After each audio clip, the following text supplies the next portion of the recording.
앞에 기도드리심으로 주일 예배를 하나님 앞에 드리겠습니다.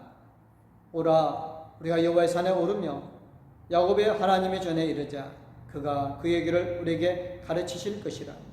우리가 그 길로 행하리라 하리니 이는 율법이 시온에서부터 나올 것이요 여호와의 말씀이 예루살렘에서부터 나올 것임이니라. 아멘. 할렐루야. 우리의 힘이 되시며 반석과 요새가 되시는 하나님을 찬송합니다. 만세 전부터 저희들을 택하여 주시고 그리스도의 보혈로 우리를 어렵게 하사 고난해 주신 은혜에 감사를 드립니다. 오늘도 예배하는 저희들을 기억하사 자비로운 자에게는 주의 자비를 보이시며 완전한 자에게는 주의 완전하심을 보이시며 심령이 깨끗한 자에게는 주님의 깨끗하심을 보여주시옵소서. 은혜를 삼하는 모든 성도들에게 참된 만족과 평안을 주옵소서. 모든 영광을 홀로 한 분이신 하나님께 돌려오며 예수님의 이름으로 기도드리옵나이다. 아멘. 다 같이 한 마음으로 찬송가 85장 찬양을 하나님 앞에 드리겠습니다.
사도신경으로 신앙 고백하시겠습니다. 나는 전능하신 아버지 하나님 전지의 창조주를 믿습니다. 나는 그의 유일하신 아들 우리 주 예수 그리스도를 믿습니다. 그는 성령으로 잉태되어 동정녀 마리아에게서 나시고 본디오 빌라도에게 고난을 받아 십자가에 못 박혀 죽으시고 장사된 지 사흘 만에 죽은 자 가운데서 다시 살아나셨으며 하늘에 오르시어 전능하신 아버지 하나님 우편에 앉아 계시다가 거기로부터 살아있는 자와 죽은 자를 심판하러 오십니다. 나는 성령을 믿으며 거룩한 공교회와 성도의 교제와 죄를 용서받는 것과 몸의 부활과 영생을 믿습니다. 아멘. 오늘 우리에게 주실 말씀은 로마서 8장 12절에서 25절 말씀입니다. 다 자세인 줄 알고 제가 봉독하여 올리겠습니다. 그러므로 형제들아 우리가 빚진 자로 돼 육신에게는 져서 육신대로 살 것이 아니니라. 너희가 육신대로 살면 반드시 죽을 것이로되 영으로서 몸의 행실을 죽이면 살리니 무릇 하나님의 영으로 인도함을 받는 사람은 곧 하나님의 아들이라. 너희는 다시 무서워하는 종의 영을 받지 아니하고 양자의 영을 받았으므로 우리가 아빠 아버지라 부르짖느니라. 성령이 친히 우리의 영과 더불어 우리가 하나님의 자녀인 것을 증언하시나니 자녀이면 또한 상속자 곧 하나님의 상속자요 그리스도와 함께한 상속자니 우리가 그와 함께 영광을 받기 위하여 고난도 함께 받아야 할 것이니라. 생각하건대 현재의 고난은 장차 우리에게 나타날 영광과 비교할 수 없도다. 피조물이 고대하는 바는 하나님의 아들들이 나타나는 것입니다. 피조물이 허무한 데 굴복하는 것은 자기 뜻이 아니요 오직 굴복하게 하시는 이로 말미암음이라. 그 바라는 것은 피조물도 썩어짐의 종로로 단 데서 해방되어 하나님의 자녀들의 영광의 자유에 이르는 것이니라. 피조물이 다 이제까지 함께 탄식하며 함께 고통을 겪고 있는 것을 우리가 아느니라.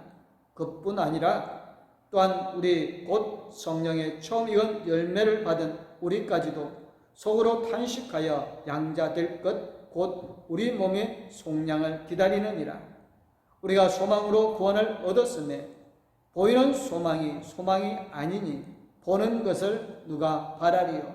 만일 우리가 보지 못하는 것을 바라면 참음으로 기다릴지니라. 아멘. 다 같이 한 마음으로 찬송가 450장 찬양을 하나님 앞에 드리겠습니다. 주여 지난 밤 내 꿈에 뵈었으니 그 꿈 이루어 주옵소서. 밤과 아침에 계시어 보여주사 항상 은혜를 주옵소서. 나의 놀라운 꿈 정녕 남이 끼는 장차 큰 은혜 받을 편이 나의 놀라운 꿈 정녕 이루어져 주님 얼굴을 뵈오리라. 마음 괴롭고 아파서 낙심될 때 내게 소망을 주셨으며 내가 영광의 주님을 바라보니 앞길 환하게 보이도다. 나의 놀라운 꿈 정녕 남이 끼는 장차 큰 은혜 받을 편이 나의 놀라운 꿈 정녕 이루어져 주님 얼굴을 뵈오리라. 세상 풍조는 나날이 변하여도 나는 내 믿음 지키리니 인생 살다가 죽음이 꿈 같으나 오직 내 꿈은 참되리라. 나의 놀라운 꿈 정녕 남이 끼는 장차 큰 은혜 받을 편이 나의 놀라운 꿈 정녕 이루어져 주님 얼굴을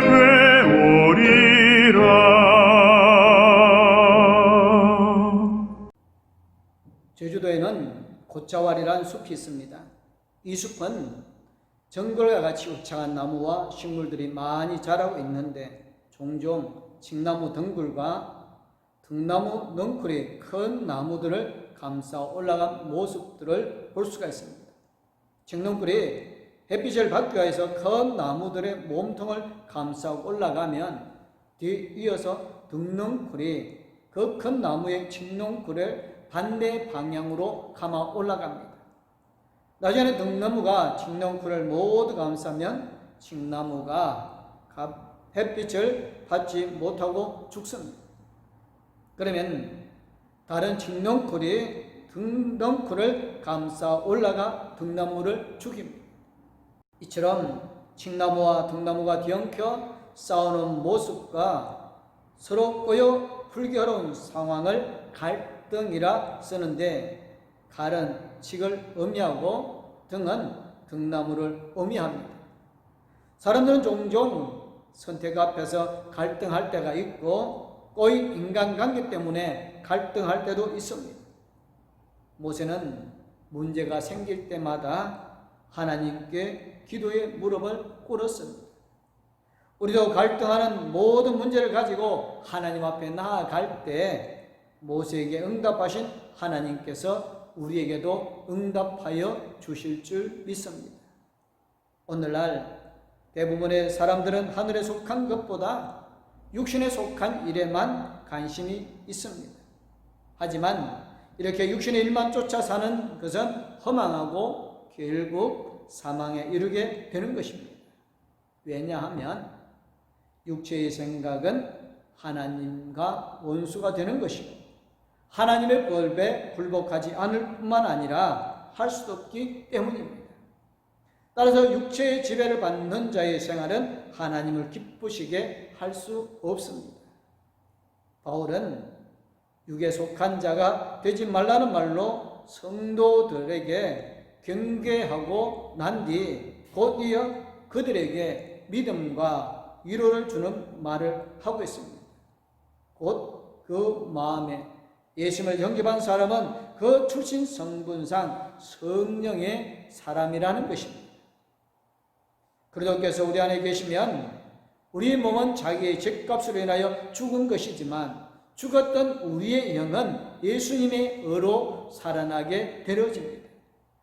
그리고 하나님의 성령이 우리 가운데 가시면 우리의 몸도 성화될 수 있으며 궁극적으로 부활하게 될 것입니다. 그러므로 이 놀라운 은혜에 빚진 우리는 이제 육신에게 져서 육신대로 살 것이 아니라 성령으로서 육신의 행실을 죽임으로 살아야 합니다. 바울은 이제 성령에 속한 사람의 변화된 신분에 대하여 가르쳐 줍니다. 우리 속에는 하나님의 성령이 계십니다. 우리는 다시 무서워하는 종의 영을 받지 않고 양자의 영을 받았습니다.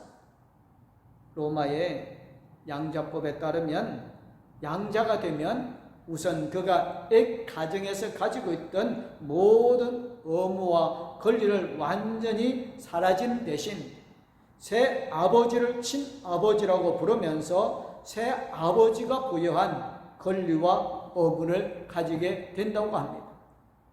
그러므로 우리는 하나님을 아빠, 아버지라 부를 수 있게 되었습니다. 우리가 두려움 없이 하나님 앞에 나와 하나님을 아빠, 아버지라고 부를 수 있는 것이 얼마나 놀라운 사건인지 모릅니다. 그리고 성령께서는 우리의 영으로 더불어 우리가 하나님의 자녀인 것을 느낄 수 있도록 계속해서 말씀해 주고 계십니다. 먼저 그리스도 안에 있는 자에게는 결코 정죄함이 없습니다. 죄에 대한 심판도 판결 후에도 오는 형벌도 없습니다.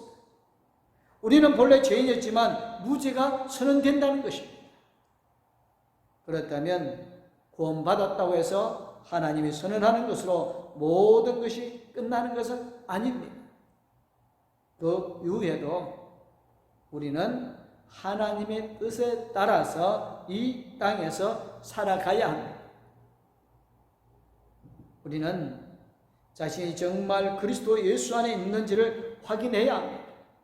이를 위해 믿음으로 그리스도와 연합해 살아있는 유기체적인 교회 안에서 생활하고 있는지 살펴보아야 합니다. 여전히 자신의 의지로 살고 있다면 타락으로 끌어당기는 죄와 죽음의 법에 묶여 있을 수밖에 없습니다. 그러나 자신이 그리스도께 온전히 맡기는 순간 죽음에 이르는 육신의 삶에서 해방되어져서 성령의 날개를 타고 독수리처럼 떠오를 것입니다. 그리고 예수 안에서 참 자유와 참 승리를 누리는 것입니다. 하나님의 영으로 우리를 채우지 않으면 우리는 실패할 수밖에 없습니다. 인간의 방법으로 불가능함을 인정하는 것이 기독교 신앙의 첫걸음입니다. 인간을 향한 하나님의 방법이 바뀌었습니다. 더 이상 문자로 다가오지 않습니다. 이제 보다 생생한 방법으로 성령님이 오셨습니다. 성령님으로 우리를 변하게 하십니다. 어느 동물의 경우는 새끼를 부르는데 이름이 따로 있습니다. 말의 새끼는 잘 아는 바와 같이 망아지입니다. 소의 새끼는 송아지입니다. 곰의 새끼는 능손이라고 부릅니다. 태중의 송아지도 별칭이 있는데 송치라고 합니다. 순나기와 암말 사이에서 태어난 새끼를 버새입니다. 꽁의 새끼는 꺼벙이입니다. 하나님의 자녀인 우리의 이름은 바로 성도입니다. 그 이름에 걸맞는 성도의 삶을 살아야 합니다. 바울은 구원받은 사람은 하나님 앞에서는 날까지 성령님의 인도하심을 따라서 살아야 한다고 강조합니다. 즉 성령님과의 관계가 하루하루 삶 속에서 또 중요하다는 것을 강조하고 있습니다. 성령님이 아닌 육신에 따라 살면 더 이상 기회가 없습니다. 13절의 말씀대로 오히려 죽을 것입니다. 아니 반드시 죽을 것입니다. 사람들에게 멸망의 길과 영원히 사는 길 중에 어느 하나를 택하러 가면 당연히 후자를 선택할 것입니다. 바울 사도는 영생의 길에 이르는 것을 성령을 따라 살 때에야 비로소 가능하다고 역설합니다. 이제는 하나님의 법을 무시하고 육신의 생각을 따르는 삶을 버려야 합니다.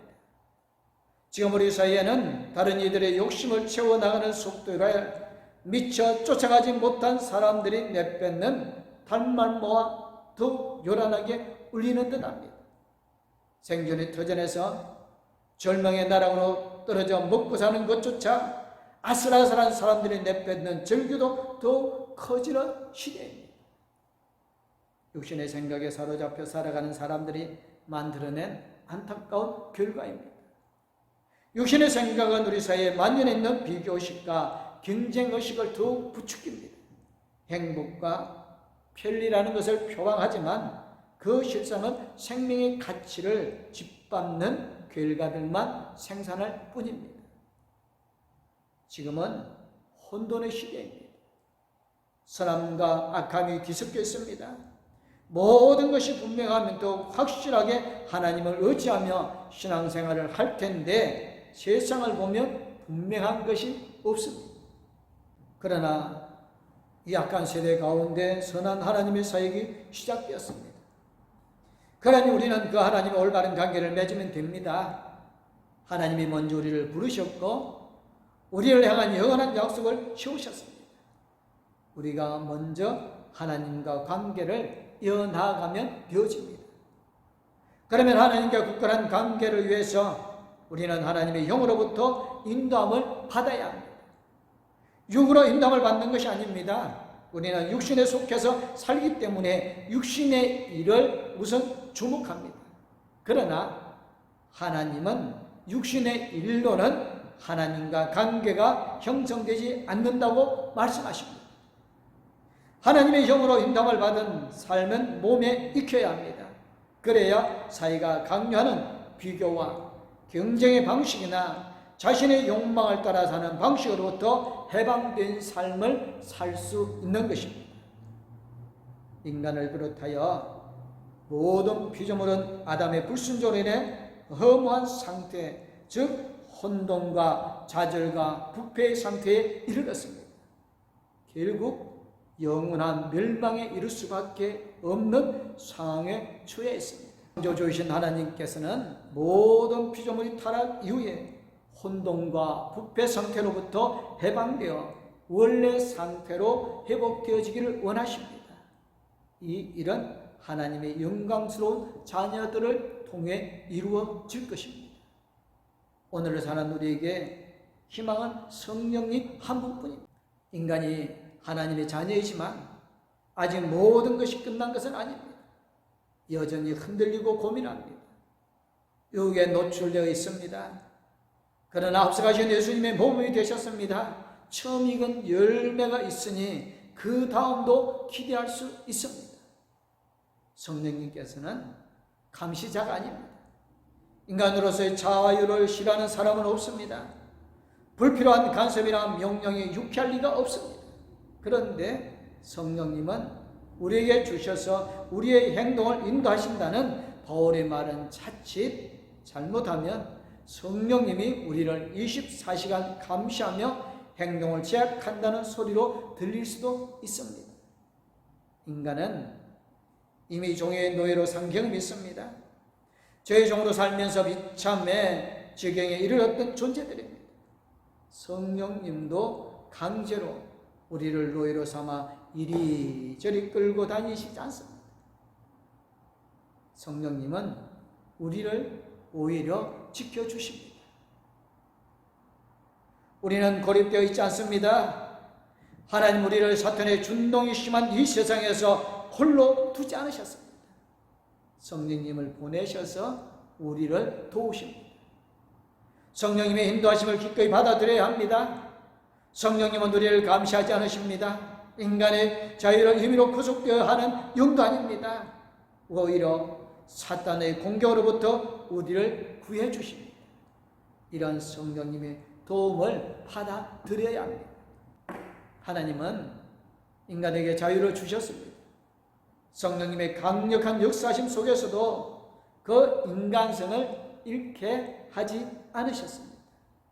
우리의 영은 그 자체로 하나님의 자녀인 것을 인지하고 살아갑니다. 성령님은 이런 우리의 영을 도와서 함께 하나님의 자녀인 것을 확인하십니다. 성령님의 증거가 확실하기 때문에 우리는 회의에 빠지지 않습니다. 성령님의 도움이 없다면 사탄의 회방에 쉽게 귀를 기울이게 될 것입니다. 개역 성경에는 구사로 번역되었던 말이 상속자입니다. 상속자가 된다는 것은 그것 자체로 감사하고 영광된 일입니다. 그러나 상속은 그것을 나누는 이의 뜻이 담겨 있습니다. 우리가 상속자가 될 수 있는 것은 우리의 능력으로서가 아닙니다. 하나님께서 우리를 자녀로 삼아 주셨기 때문에 가능한 겁니다. 자녀는 상속자입니다. 상속자는 남긴 것을 나누어 받습니다. 하나님이 남기신 것에는 정신적인 것이 있습니다. 본문은 고난도 함께 받을 것이라고 말하고 있습니다. 그런데 고난만이 아닙니다. 세상을 저렇게 만드시고 생명을 주신다는 하나님의 후광도 누리게 됩니다. 자기 자신만을 위해 살지 않는다는 자부심도 남겨지는 몫입니다. 다른 이들의 삶과 생명까지도 선하게 이끈다는 보람도 상속자의 것입니다. 이런 것들을 우리는 방치할 수 없습니다. 상속자이기 때문에 아름다운 유산을 지켜야 합니다. 고난은 실패가 아닙니다. 하나님의 상속자로 하나님이 예비하신 영광을 받으시기에 고난은 불가피한 겁니다. 그러나 그 고난은 패배에서 오는 고난이 아닙니다. 그러니 낙심할 것도 없고 실망할 이유도 없습니다. 극렬하게 최후의 저항을 하는 사탄과 싸워 이길 수 있기 때문인 것입니다. 고난을 과장하는 의식을 버려야 합니다. 우리는 하나님의 상속자로서 영광을 누리기 위해 그리스도의 고난에도 기꺼이 동참합니다. 지금 이곳에서 경험하는 고난은 장래에 주어질 놀라운 영광에 비할 바가 되지 못합니다.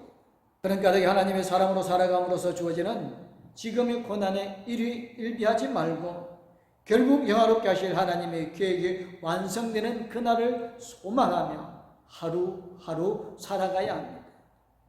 성령 하나님께서 도우실 것입니다.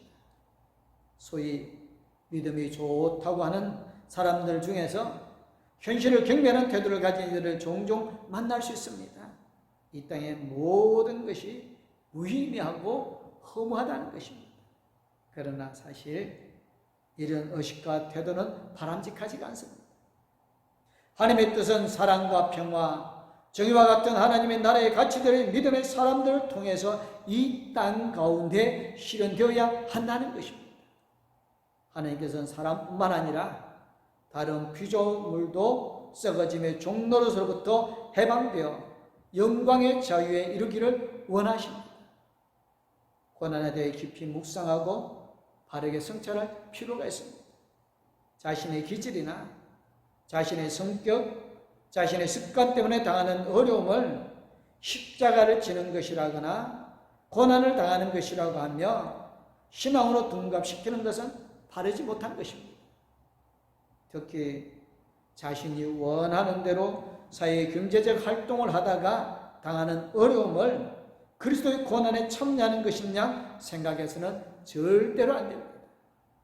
우리에게 필요한 것은 영원 불멸의 그 무엇을 소망하는 마음으로 지금의 불의하고 부조리한 세상을 안타깝게 여기는 것입니다. 그리고 이 세상 속에서 하나님의 나라의 가치를 실현을 위해 자신의 삶을 바치고 이때 겪는 고난에 용감하게 다가설 줄 아는 믿음의 행동입니다. 현재의 고난과 비교할 수 없는 영광을 받기 위해 가장 필요한 것은 인내입니다. 모든 피조물들도 하나님의 아들의 영광을 밝히 나타나게 될 그날을 간절히 고대하고 있습니다. 그날이 되면 이 세상을 지배하고 있던 가시와 은금기, 죄, 죽음, 부패 따위는 모두 사라지고 모든 피조물이 회복될 것이기 때문입니다. 그래서 피조물들은 지금의 병과 죽음과 고통을 소망 중에 묵묵히 참아내고 있습니다. 자기의 선택 때문이 아닌 인간의 타락 때문에 그렇게 된 자연도 인내하는데 우리가 인내하는 것은 얼마나 당연한 일입니까?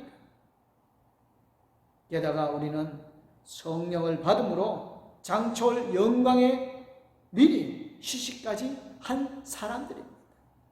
신자에게 인내는 소극적이고 무기력한 기다림이 아니라 생생하게 역동하는 기대여야 합니다.